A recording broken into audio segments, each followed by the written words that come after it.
கண்தான் உடலுக்கு விளக்கு. கண் பார்வையினால் நாம் பெற்றுக்கொள்கின்ற விஷயங்கள் அதிகம். புரிந்து கொள்ளுதல்,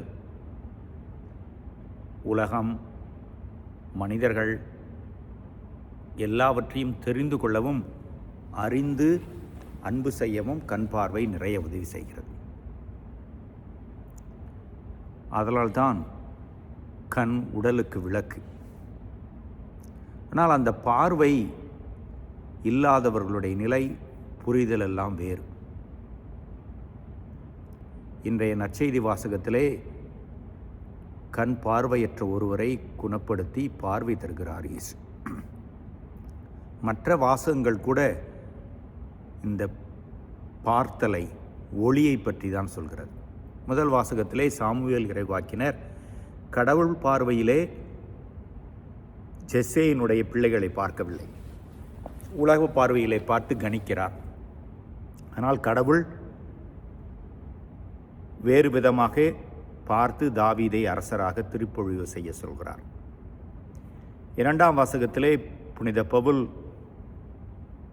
எபேசியருக்கு எழுதுகின்ற பொழுது அவர்கள் ஒளியின் மக்கள் என்கிறார். பாவ நிலையை விட்டு புதிய நிலைக்கு வந்து ஒளியின் மக்கள்.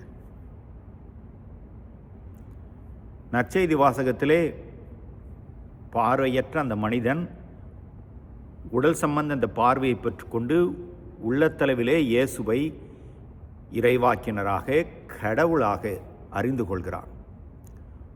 புறப்பார்வை, அகப்பார்வை இரண்டுமே கிடைக்கின்றது. இதையெல்லாம் பார்த்தும் கூட அந்த பரிசேயர்கள் பார்வை இருந்தும் குருடர்களாக, ஆன்மீக குருடர்களாக மாறி இயேசுவை ஏற்றுக்கொள்ள தயங்குகிறார்கள். நாம் பார்ப்பதினால் கடவுளை பற்றி, கடவுளுடைய அன்பை பற்றி, இயேசு வழியாக வந்த மீட்பை பற்றி நிறைய வாசித்திருக்கிறோம், புரிந்து கொண்டிருக்கிறோம். நம்முடைய மற்ற உணர்வுகள் மூலமும் அதை தெரிந்து வைத்திருக்கிறோம். எப்பொழுது இயேசுவை உணர்ந்து ஏற்றுக்கொண்டு அறிக்கையிடுகின்றோமோ அப்பொழுது நமக்கு மீட்பு உண்டு. இந்த தவக்காலம் அதற்கு சிறந்த காலம். இந்த காலத்திலே கடவுளுடைய பிள்ளையாக வாழ்வதற்கு இயேசுவை பற்றி கொள்வோம். நமது பார்வை தெளிவான பார்வையாக இருந்து அந்த பார்வையின் மூலம் நம்முடைய மீட்பு வளர இந்த தவக்காலத்தை பயன்படுத்தி கொள்வோம். புனித பவுல் சொல்வது போல நாம் ஒளியின் மக்கள்.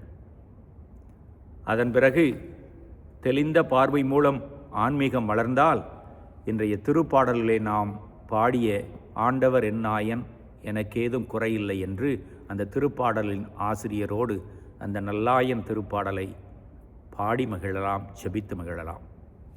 இறைவன் என்றென்றும் வாழ்த்த பெறுவாராக.